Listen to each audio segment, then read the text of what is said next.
let's just get started. My tape recorder is going. This is Ella Cerrone reporting for James Cole. So today we're talking broadly about recommendation engines. And I think, as you posed to me when you presented this prompt, it was really interesting when you brought up the ideas of dating and jobs.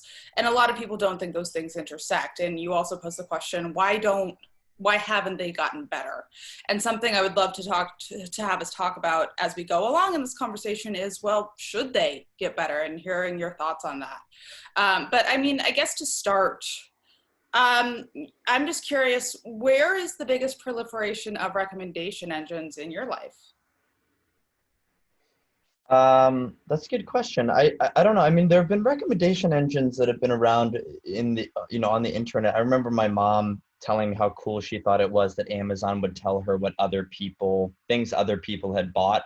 So she bought a spatula, it might recommend, I don't know, a whisk or something to that effect. And that's been a feature on Amazon for a decade. Netflix did a pretty good job in the beginning when you would rent certain DVDs of recommending others that other people had found compelling, things like that. So this idea has been around for a while, and it's just gotten more and more intelligent. My favorite example that you've heard me give before is Spotify, where when you get to the end of a playlist that you've made, I think you have to have it on a certain setting. I can't remember if it's like, I can't remember. In any case, sometimes it will keep going and it will play songs that you have not chosen that are just tonally similar. And they use that using graph databases. So basically they use big data that they look at, hundreds of thousands or millions of playlists that are similar to yours. And Ella, if you have 10 songs or 15 songs, they're like, okay, when these 15 songs tend to be together, what is the 16th or 17th or 18th song that also tends to be with those original 15? And they're able to find similarities across millions of playlists and therefore intuit what might come next for you, what you might find interesting based on what other people that are similar to you have found interesting. And to me, that's like a great success story and a great user experience. And therefore, the question comes up as to why isn't this the case in more verticals, whether it's food delivery or what have you, just like limiting the scope of options, right? Like the internet, when it first came out, was this amazing thing because it made information easily accessible. Whereas prior you had to go to a library or have a, Encyclopedia Britannica. The internet made it so that you could access stuff very quickly. And we're now in an evolution of the internet where there's too much information. And so it is helpful when it's parsed down only to like the 1% that is relevant to us and what we actually want or need or like. It's interesting that you say just this idea of limiting the scope of options, because in many ways that sentiment is anti-capitalist in nature. And as an entrepreneur, you're kind of running up with the most capitalist venture of all, which is venture capitalism. And so I'm just curious, why do you see a benefit in that limit? Well, I believe deeply in free markets, and that in the analog world, there's more or less a meritocracy where the businesses that are doing the best get the biggest and get the most attention. And right, that's sort of a capitalist notion that like the better you are, the further you'll rise, whether you're an institution or an individual. And I do believe in that.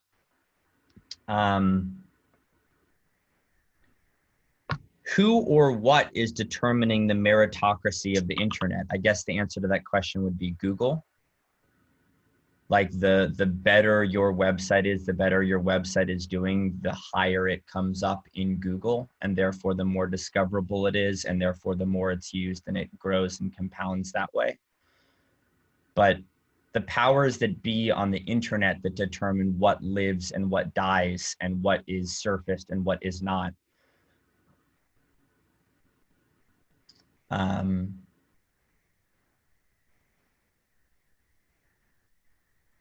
I think it's good, but I guess I'm fearful that sometimes the things that you want are buried below that first page or below that quick search that you do, and that you might never find something that you would have really wanted or vibed with.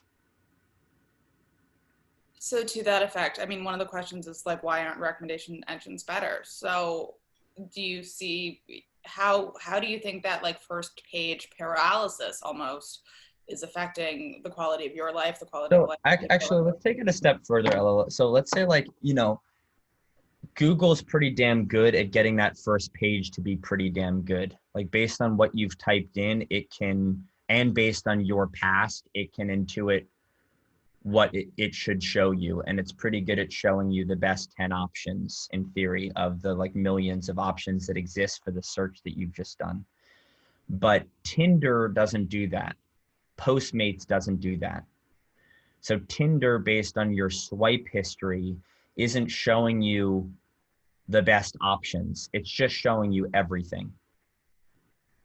Postmates doesn't show you the best option or the best options based on your dining history. It just shows you everything.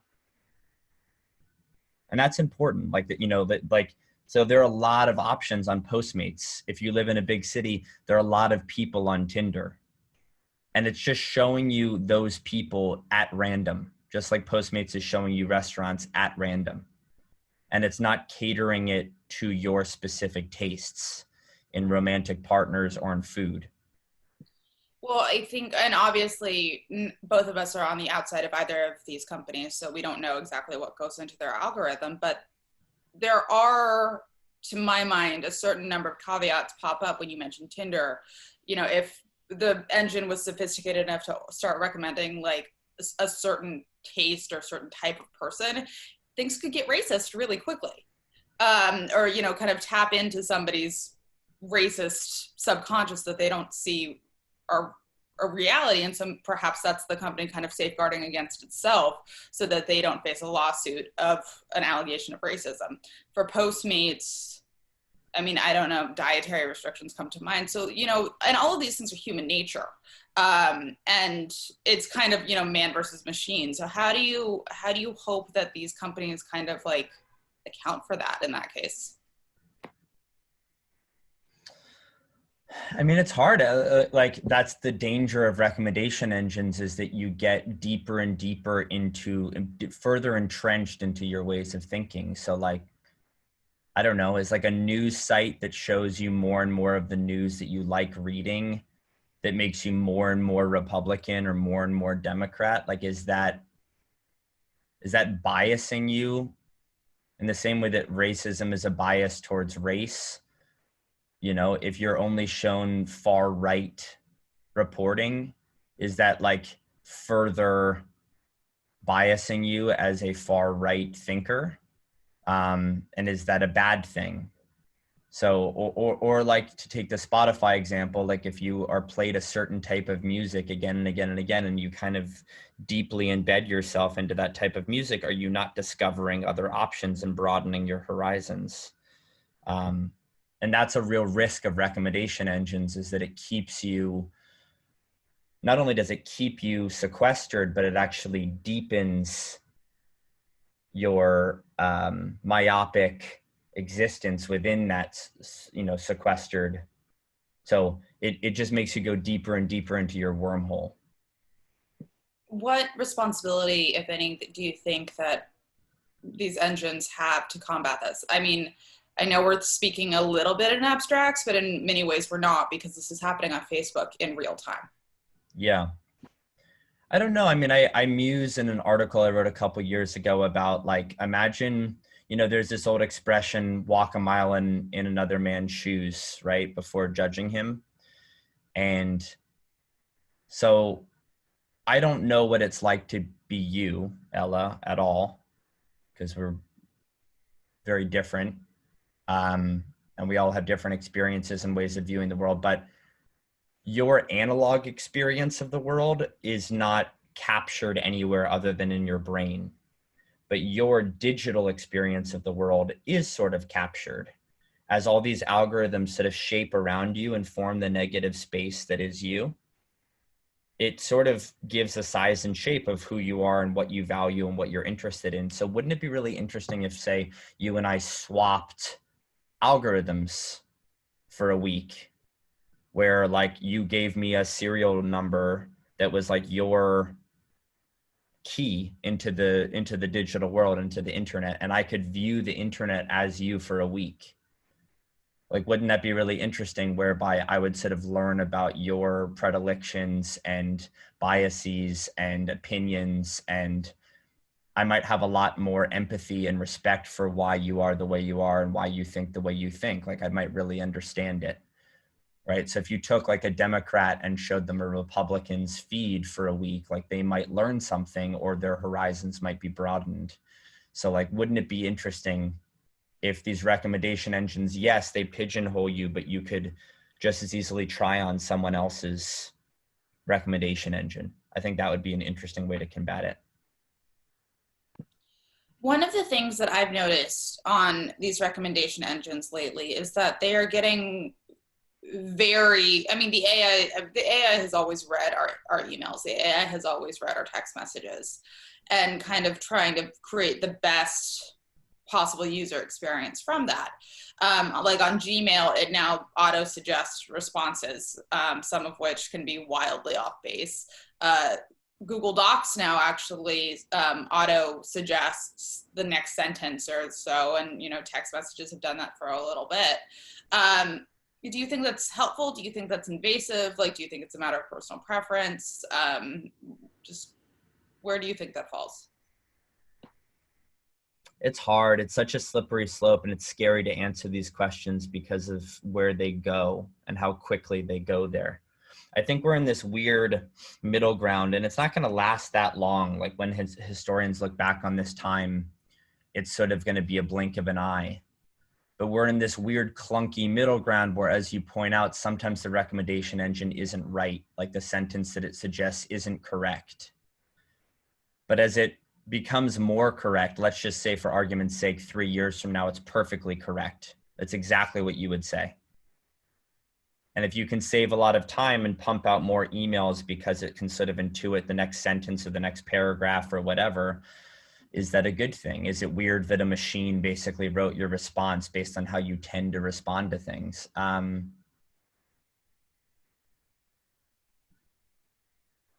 I don't think so. It's a little scary. It's a little dystopian that, like,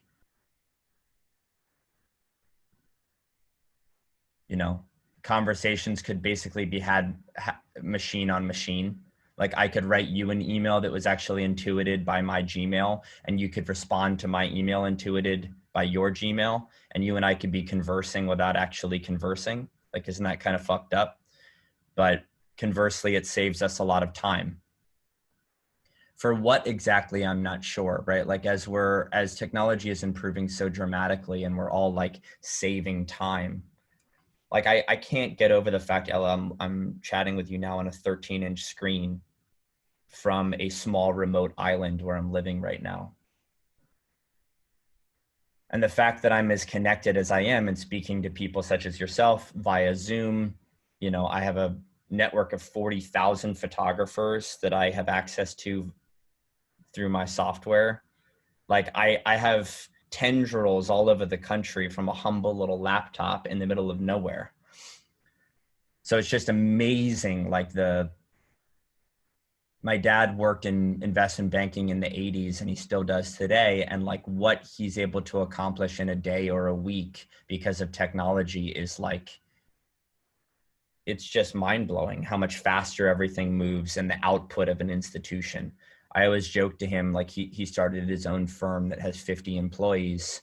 And if he went up against the biggest banks of the 80s with his small company today, so he was in modern times with 50 people versus a bank with 3,000 people in the 80s, he would get more done with 50 people and technology than 3,000 people did in the 80s. And like, that's just sort of a bizarre thought. I'd like to actually circle back to kind of this obligation that companies are trying to maybe navigate, that they question with regards to just kind of keeping the playing field really level for a lot of people. And I think you have particular insight as you're running the hub and as you're seeing these job postings and people are vying for the same jobs. So I'm curious if you could walk me through just kind of the process. Like, is there a recommendation engine at the hub? What does it look like? What do you kind of take into effect?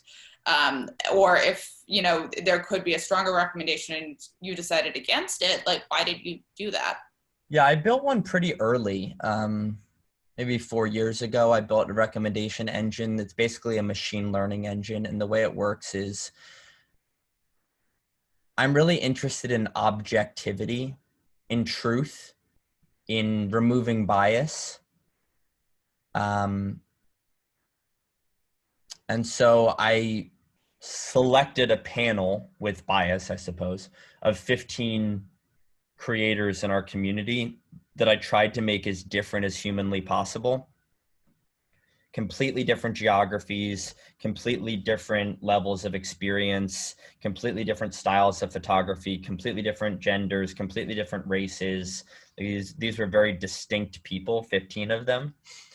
And they're all shown flashcards whenever they log into a certain portal on my website. And the flashcard is just work of a photographer. It doesn't say who the photographer is. So they don't know if it's a man or a woman, or if they're black or white, or if they're experienced or not. It just shows the recent images taken by a photographer. And they rate the photography. And then the next thing is they categorize it by style. And so every photographer has been rated, 100 plus times on my platform by this panel of 15 people that are all very different. And so what I say is the rating that each photographer has is the objective truth. Bias has been removed. So it is, because I put 15 opinions in a blender, it accounts for all biases. And because they don't know who they're reviewing and they couldn't possibly be biased towards another human being, it is simply the work. And so it's as pure a meritocracy as I could muster. Another point about job recommendation engines and why they're not better. I mean, we do know that there is AI if you're applying for a job and it kind of scans your resume and, like, you know, hits certain keywords and might flag it and bubble it up to HR. So HR doesn't have to sift through the now hundreds or thousands of, you know, they only have to look at the best. But that can create not necessarily a bias, but just a threshold of people who know how to write a cover letter or know how to write a resume in a way that responds to that specific programming, which can therefore, you know, hurt the people who don't know how to do it necessarily.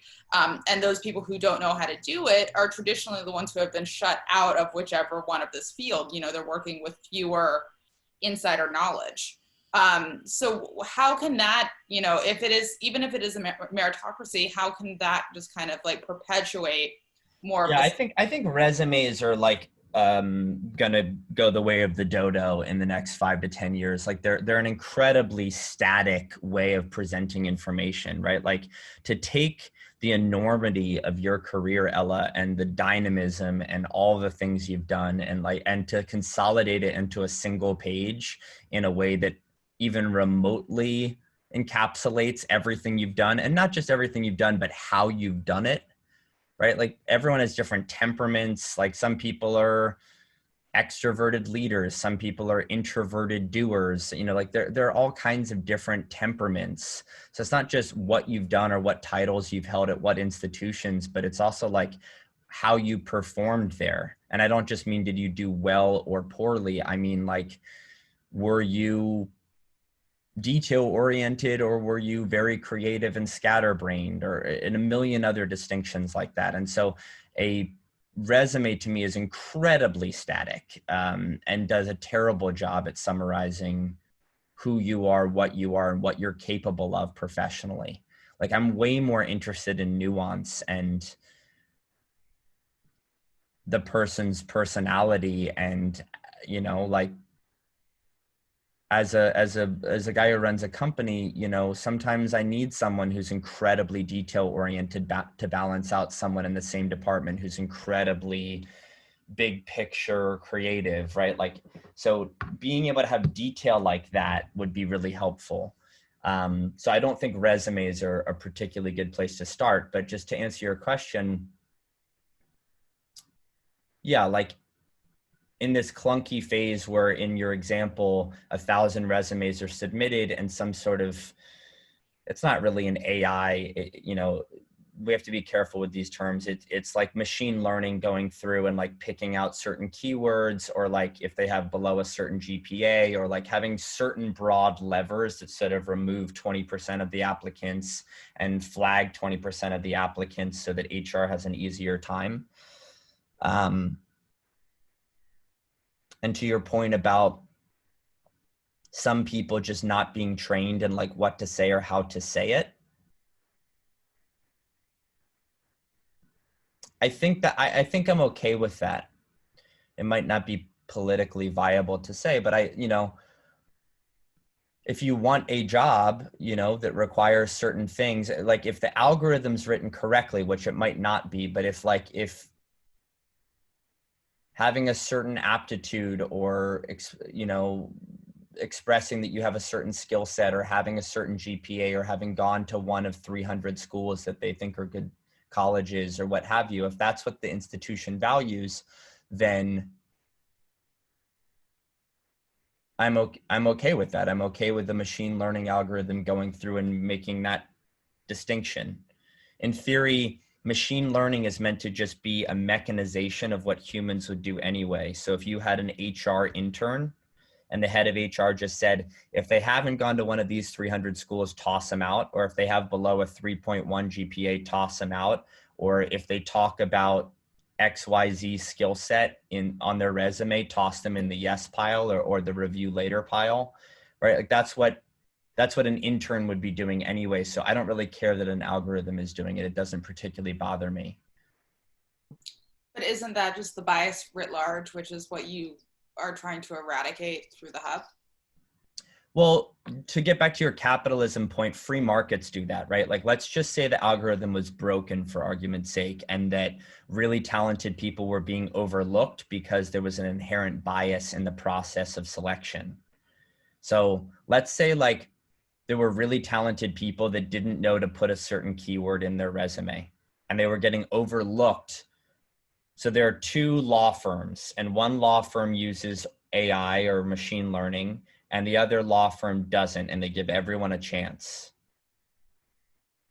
If the law firm that gives everyone a chance gets talent that was overlooked, that law firm will be better. And if that law firm is better, it will book more revenue than the biased law firm. And then the biased law firm over time will lose. That's what free markets are all about. Like if, you know, you're asking very charged questions, so I'll just answer them. Like, let's say two law firms, one is patriarchal and misogynistic, and they don't hire women, or they don't hire women as much. And studies have been done about IQ across gender, and there's no correlation between gender and IQ. So women are equally smart as men, men are equally smart as women. Same thing across race, right? IQ distribution across race is even. So if an institution is inherently biased or prejudiced and they're not hiring women or not hiring women as frequently, all of those smart women will go to another establishment. And if they do that, then that other establishment will get better talent. They'll have a larger talent pool to choose from because they are not prejudiced. And then that other institution will become more talented and better. And if they become more talented and better, they will beat out the prejudiced institution. So if it's truly a free market, then like if you are biased and you're leaving talent on the table, then you will be weaker as an institution and natural selection will root you out. That's what free markets are all about.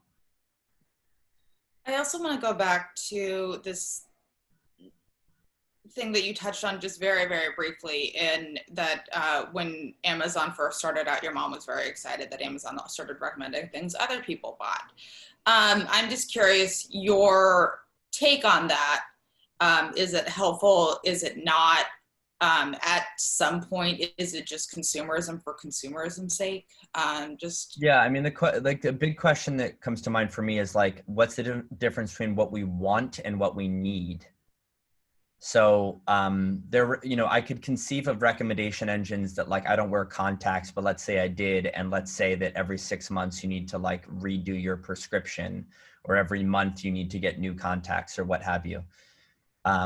An ad, and this goes to our conversation last week, Ella, about bad ads or ads no longer being ads. If a recommendation engine is like, oh, you need new contacts, that's helpful, and you do need it. You actually need it to see. And so that's quite helpful.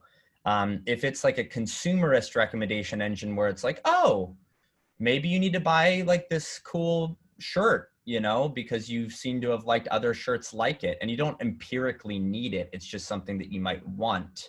Is that helpful, or is that just encouraging you to spend more money and participate in consumerism? Is consumerism good? Like, that's what keeps the economy pumping, right? It's like people taking their paycheck and spending it on things. But we could all do with a lot less in America, or most of us could do with a lot less than we have. So I don't know, like, is consumerism good or bad? I'm not sure. I'm not an economist. So I think if everyone just spent half as much as they did, that would be really bad for our economy. But in the same breath, I would say most people that I know, and admittedly that's in a certain socioeconomic strata, but most people I know buy a lot of things that they don't fucking need. It's just stuff that they want. And to an extent that a recommendation engine just makes it easier for them to do that, I don't know that that's a good thing. I think a lot of these things, Ella, like a recommendation engine, if built correctly, is just perpetuating what you would do anyway. Right? Like if I like brunette women more than blonde women on Tinder, and it shows me more brunette women, like that's what I would have that's what I would have selected anyway. It's just helping me do it faster. If I read conservative articles and not liberal ones, and it just shows me conservative articles, it just helps me get what I'm looking for faster. I don't have to sift through the noise. If I really like striped shirts and not polka dot shirts, and it shows me striped shirts, it just helps me find what I was going to buy faster. So I don't know. Does it mean that you're going to buy more striped shirts? Does it mean I'm going to go on more dates? I don't know. It just means that I'll be able to do the things that I wanted to do faster and more conveniently than I would have had I had to sift through inefficiency. that kind of begs the question, though, sometimes, and you've touched on this in the past, in past sessions, just that we don't always know either what we want or what is quote unquote like best for us, or like we basically get in our own way a lot of the time. It's just humans. And so in terms of having these biases, we might be shutting ourselves off from these things. We might be that prejudiced law firm in a lot of ways. And so I'm just curious, would you hope that recommendations kind of, Yeah, I mean, maybe that's back? maybe that's a really interesting evolution, like the person you are today versus the person you want to be. So let's say I was on Amazon and I was buying a bunch of food, like I was buying mac and cheese and crackers and a whole bunch of stuff. And it was recommending food to me based on my food preferences of the past. And it's really unhealthy shit. So let's say I told Amazon, like, take my algorithm, but I want to lose 10 pounds. And then Amazon could actually recommend things that I might like that will also help me lose weight.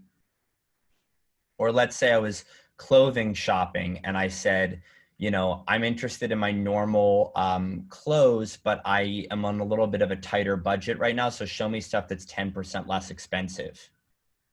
Like, that would be kind of an interesting overlay, wouldn't it? If you could sort of be like, me really well, but like, or like, for example, with dating, I'm looking for a more serious relationship now than I was when I was 23.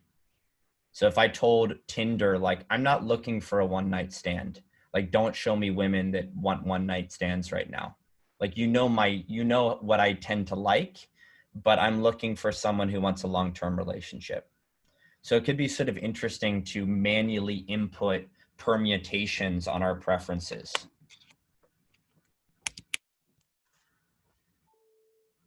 Show me, like, give me food that I like, but help me lose weight. Play music that I'll like, but I want it to be a little happier today because I'm in a bad mood.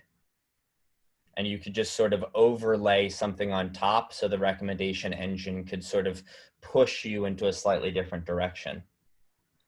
How comfortable are you with the algorithms knowing all of this and more about you?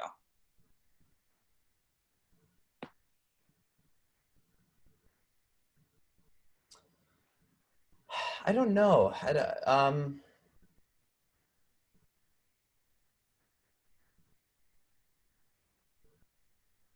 I think I'm okay with it. I'm very scared of technology. Like, I don't think there's something called The Social Dilemma that just came out on Netflix and people are watching. I watched part of it, and to me, it was very banal. It was like all shit that's sort of truisms and things I know and have been thinking about for a long time. And it's very scary where we're headed. And I am more alarmist and concerned than most as to like where we're going to be in 10 or 15 years and what technology will have done to us. You know, I'm very passionate about mental health, and I think it's causing massive ripple effects in our psyche and our sense of self. Anxiety, our autonomic nervous system is a mess as a function of how connected and stimulated we are. Like, I'm sitting on a, you know, in an open field right now. Like, I'm right in the middle of nature in rolling fields, and in between meetings I go outside and I leave my phone and I just walk. I will raise my children with probably less technology than I have access to right now. So I'm scared of it. I don't think it's good for us. um, I don't like how integrated it is in our existence and way of being. It's scary, and it's happening faster and faster. So on the one hand, I'm terrified of it, but on the other hand, like, I participate in it, and I find you know me well enough by now, Ella, to know that I like to move extraordinarily quickly. And having this bionic proposition where like what I want and what I'd like to do and accomplish, as much as that can be intuited by the technologies that I use so that I can do those things faster and get more done in a day, is exciting to me. So I guess in one breath, I would say like it's quite dystopian where we're headed, and I think it's doing a lot of damage to us. But at the same time, I'd say it enables us to move faster and faster and to toil over less and less and to weed through less and less. I'm curious, and this is a bit of an existential question, but let's just go there. Do you ever think about what your life might be like right now had a recommendation engine told you where to go to school and it wasn't Princeton, or had a recommendation engine told you which jobs to take that weren't any of the jobs that you like? It basically, if a recommendation engine like actually predicted the next plot of your life, do you think it would be the same? Do you think it would be different? Yeah, well, there are a couple things there. I mean,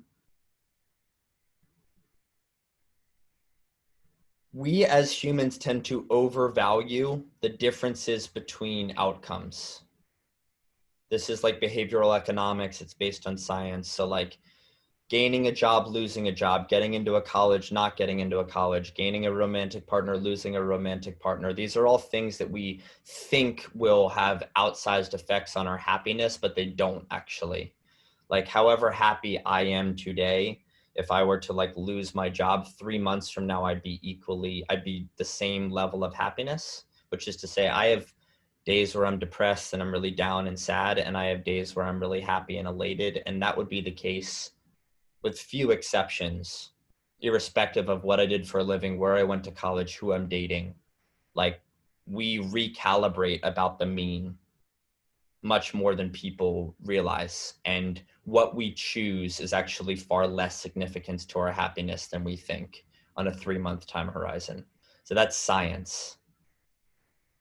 Another thing is like attainment does not yield happiness. Progression along a continuum does.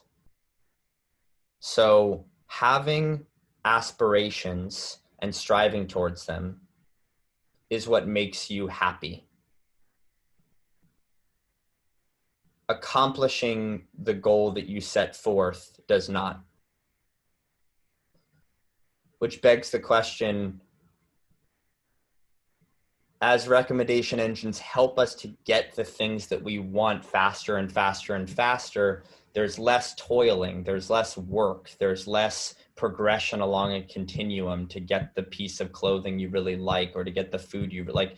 The more it's just clicking a button or two or not even, and it's just intuiting that it's Tuesday night and raining and so on, and so you want sushi from such and such a restaurant in New York.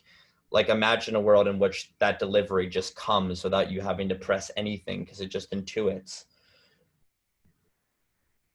As our life, imagine a world in which you want for nothing at all and everything is just predetermined and provided for you. Then you have nothing to strive for. And if you have nothing to strive for, then you have no means of attaining happiness. So the more things are handed to us and the less we have to toil, the less happy we become. That seems a little bit like the premise of WALL-E. Yeah, I mean, WALL-E is like a dystopian technology forward future. And that's sort of, I guess, what we're headed for. I guess through talking through this with you, like perhaps I'm more scared of where we're headed than I am excited about it, to answer your question from before. Like, I really do believe, and this is again rooted in psychology, that it's not a like anyone who's accomplished anything as you have, as you know, anyone has, right? Like big goals or little ones, like it's the accomplishing of a goal that makes you feel a brief sense of accomplishment and then immediately a anticlimax, and then a new goal needs to be set so that you can continue striving forwards.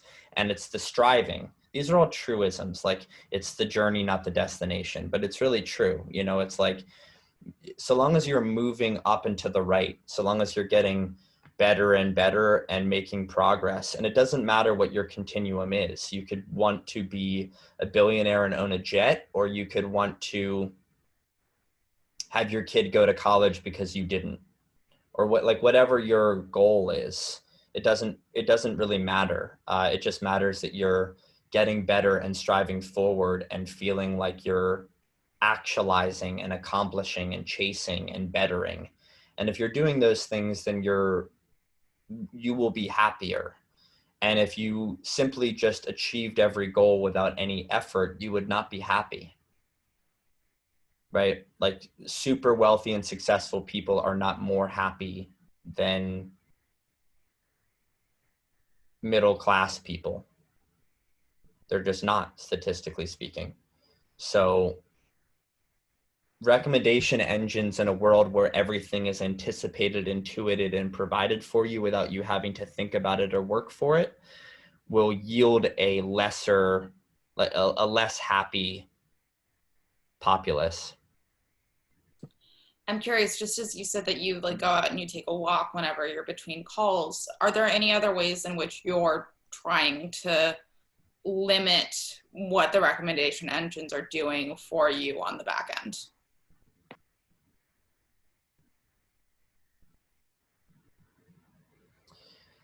I've become much less consumerist. Like I don't really buy things anymore. Like I wear the same clothes. It's actually funny because in our little videos, Ella, like you can see over time, like this, I wear the same like 3 or 4 shirts. I don't know if you've noticed that. Like you know, my world has become very small and very simple. And I'm not like, I don't, when you live in New York City, which is where I live typically, like, you know, there are restaurants and there are bars and you know, you're spending money all the time and you're around cool people. So you want cool clothes and, you know, there's sort of a zeitgeist that you're participating in. And Um,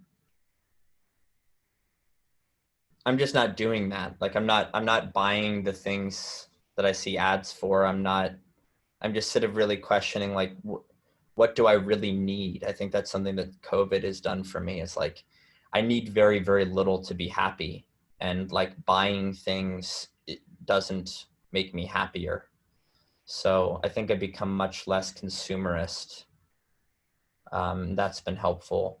Nature, unplugging, that's helpful. Analog relationships, like really close, dear friends, and having really meaningful conversations for an hour or two on the phone, is something I do almost every day when I'm like walking or something. Um, just staying connected, just analog, not digital. I also think it's interesting that in this push to less, or in a lot of ways, these recommendation engines, they're trying, by presenting us only the best of the best, they're trying to, like, as you said, kind of like limit options in a way which, if you go years and years and years back, I guess like my grandparents would go to the store on Main Street and they had one of a certain thing, and that was it. That's what you got because that's what they had in stock. And so now it's interesting that recommendation engines, which are machines, are in a certain way kind of like, yes, pushing us back to that, but also like amidst the cacophony of noise. Yeah. Uh, but I also think I like that. I like the way you said that, like as a construct, right? Like it used to be that there were just few options, period, full stop. Like in the 1920s, there was an 80% chance in Manhattan that you would marry someone within a 5-block radius of you. Like you just married people that lived near you because you went to church with them, or you saw them at the grocery or at a library, or like, these public institutions. You would just see someone there and meet them, and they were part of your community, and you would marry them. And like the chances you'd marry someone from across town, let alone across state lines or another country, was like almost none, which is less and less the case. So as the internet has come to be, like, it has collapsed the world onto itself, collapsed options. There's so much supply, there's so much demand, and so much like traffic in the middle. And so what recommendation engines seek to do is to sort of replicate, synthesize, what is the word? Make synthetic,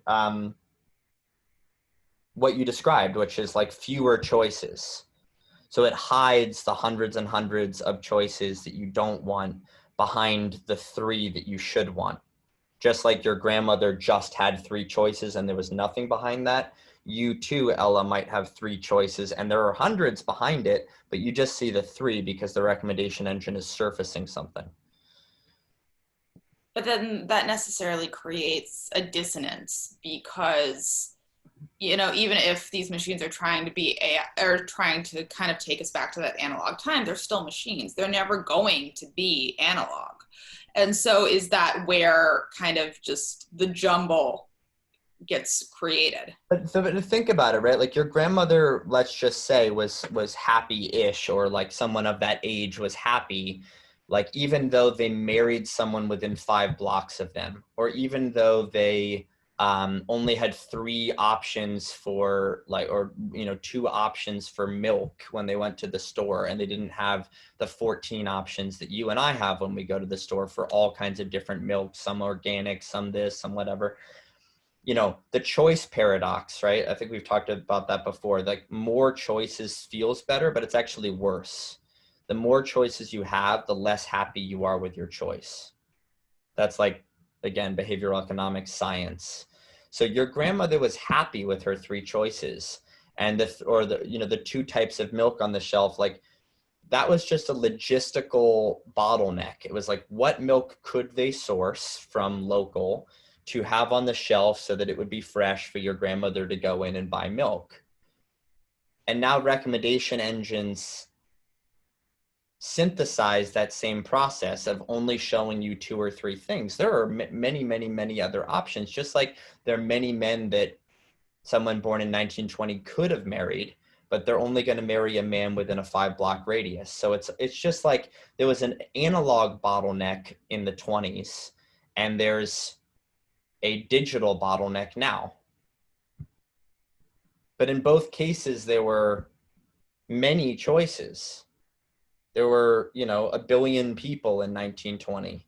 There were 500 million men that, oh, you know, any given woman could have married, but of course she only marries someone immediately around her. So are you suggesting the New York City grid was the original Tinder? Well, Tinder doesn't have the recommendation engine like we said. Like, let's just pretend it did, and it like only showed you, you know, the top 1% of people you're compatible with. And it just gave you fewer options. Like you couldn't sit there for 2 hours and swipe, like you just run out of people. Like your grandmother just ran, or like someone of that age just ran out of people. Like they just had a certain number of people to choose from because they went to the church, they went to the grocery store, they went to the library, they went to school, like they went to the 3 or 4 places they went, and there were a certain number of men in those settings, and that's who they had to choose from. They couldn't, it wasn't easy for them to be connected to someone who lived 50 blocks away or in Connecticut or in Istanbul, like they just, or Constantinople, I guess as it was back then. That just wasn't an option. Because of the internet, it became an option. And now because there are too many options, we need to artificially bottleneck it again and give fewer choices, which is what recommendation engines do.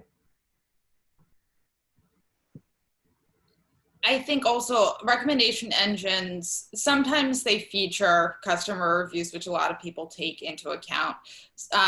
But a lot of people still traditionally will go and ask their friends, hey, what do you like about this thing? You know, asking for that personal recommendation, which algorithms can replicate if you know exactly what algorithm your friend is connecting with all day, every day. But we've also seen a trend of, you know, like New York Magazine's The Strategist or Wirecutter, where people are doing the recommendations for you and you grow to trust those people intimately, and those people are never going to be the machines. That's a really interesting point, and it's I don't quite know how to wrap my head around it, Ella. So there are 2 ways of limiting choices right now. One is a recommendation engine, which is an algorithm, and the other one is old school tastemakers. So, you know, the example that always comes to mind are like DJs for me, like disc jockeys. So like, you know, having someone on the radio that's like, I'm going to pick like this is a jazz station and I'm going to pick the best jazz. This, in my opinion, is like the stuff that's worth playing today. And they curate what they think is best, or like a food critic being like, this restaurant is good and this one is bad. And so like curators are human beings that are effectively an algorithm. Like based on my experience and my tastes, I think that these restaurants are good and these are bad. Or like think about like a matchmaker being like, these men are good for you and these ones aren't worth you going on a date on with. So that's sort of like a human algorithm being like, as a tastemaker, as someone who knows a lot about music, this is the jazz worth listening to and this isn't worth listening to. And so you can have a human being be that filtration system, or you can have an algorithm be that filtration system. I would argue that using a human being to do it can be helpful, but is like actually much more biased than like it or not, a Yelp review is truth. Like if something has 4 stars on Yelp and it has 5,000 ratings, that is how good the restaurant is. It doesn't mean it's how good you think the restaurant will be, but it is removed bias because there are enough ratings where So there's something called the wisdom of crowds, Ella. If you took a huge jar of jelly beans to Central Park and you went from person to person to person, and they didn't hear the other answers, you just went individually to people, and you got like 10,000 people to tell you how many jelly beans they thought were in the jar. 417, 702. People just guess different numbers. If you averaged the 10,000 answers, it would be the correct number of jelly beans, which is crazy. It's like magic. Like, think about that. Like 10,000 people guessing how many jelly beans are in the jar. Their average answer is the number of jelly beans in the jar. It's called the wisdom of crowds. So if you have 10,000 Yelp reviews, that final average score is how good the restaurant is. Now, Ella has her own personal opinions, and you might like it more than average or less than average. And that's where curators come in, because you can be like, I trust the opinion of a certain food critic. I feel like their tastes and my tastes are aligned. But crowdsourced reviews are very helpful because they are capital T truth. They are truth without bias.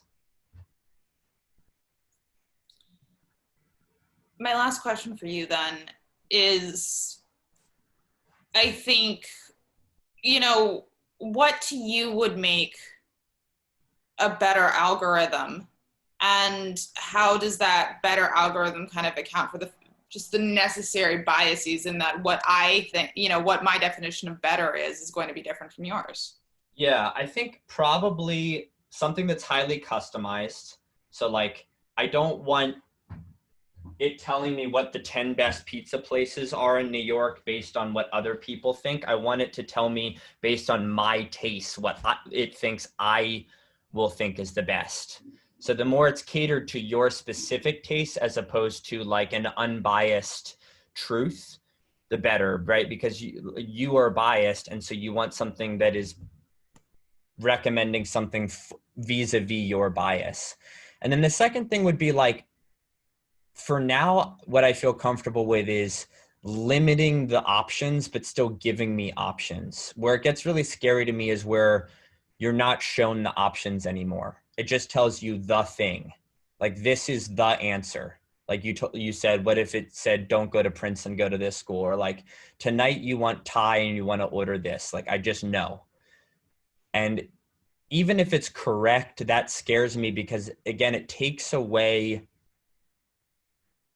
the process of making a selection. It takes away the journey. It just gives you the outcome. And outcomes don't yield happiness, journeys do. And so something giving you fewer options, I think, is good because it saves time, but you still need the process of weighing and thinking and making selections, because being part of the selection process is how happiness is actually formed and derived. How do you hope that recommendation engines kind of fight against this idea of groupthink? Because you can only imagine that after a certain number of times of, oh, people like you who bought this other thing, and at a certain amount of time that coalesces into just kind of like a monoculture in a lot of ways. Yeah, I mean, that's what I was saying, is that I think it's more effective if it makes recommendations around your choices and your biases, or at minimum, the choices of other people that have made very similar other choices to you. Right? Like there are lots of people walking around America, whether you like it or not, who like have quite similar taste to you, Ella, like across the board, whether it's food or music or what have you. And so like, if this algorithm could find people who are similar to you and be like, hey, just so you know, like, there are 27 women that have like very similar taste to you. And when they go to Cincinnati, tend to like these restaurants, or when they listen to music on Tuesday, they tend to like this music, or, having a recommendation engine that is catered to you and your tastes. Like a quick example I'll leave you with is like, the best sushi restaurant in my hometown is very Japanese. It's not like a sort of Americanized sushi place. It's like a very traditional Japanese sushi place.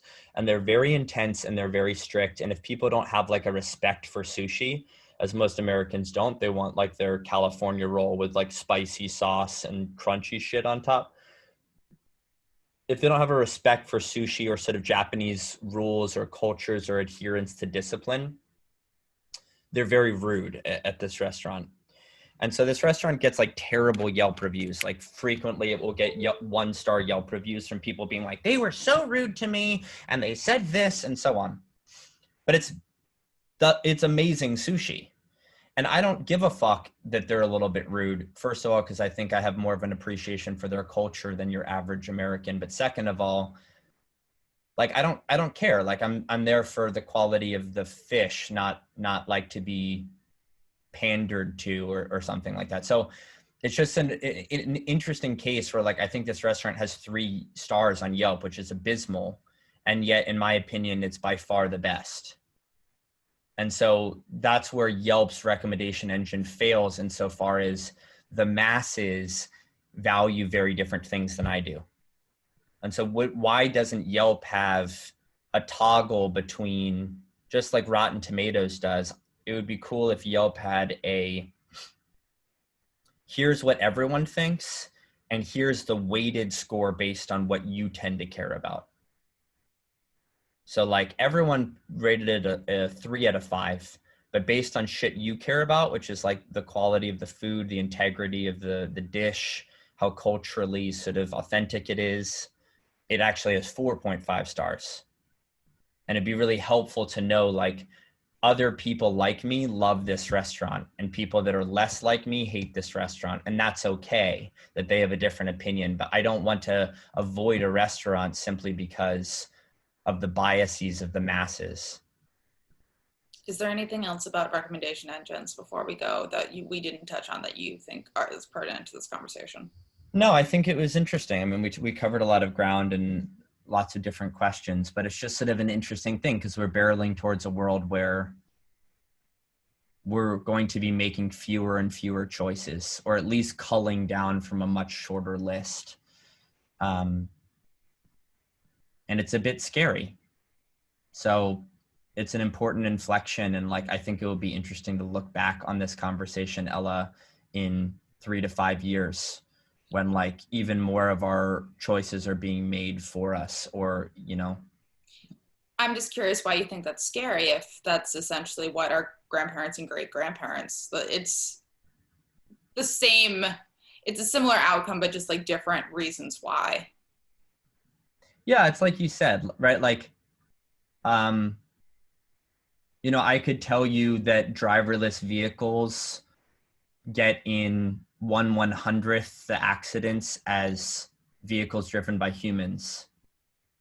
But like the first 10 times that you get in a car and don't touch anything and you're barreling down the road at 52 miles an hour, it would be a little scary to like give that governance over to a machine. Even if statistically speaking, that machine is way more accurate in terms of its driving decisions than a human is, it's still scary. So I think just like giving up power is just sort of an odd evolution. But you're right, like it's yielding the same thing, which is just fewer choices. And I think so long as we retain our free will and feel as though we still have a choice. And that's why I like the idea of being presented with 2 or 3 options and making a choice from that, as opposed to just recommendation engines playing music without us even asking, or delivering food to our front door without us even ordering. Like that's where this could go. In 5 years, food could be delivered to your door without you having ordered it. Music could come on your Amazon Echo, your Alexa, without you even asking for it, just because it knows what you like. And that's a little scary. Cool. Well, that takes us to time. Thank you as always, Ella.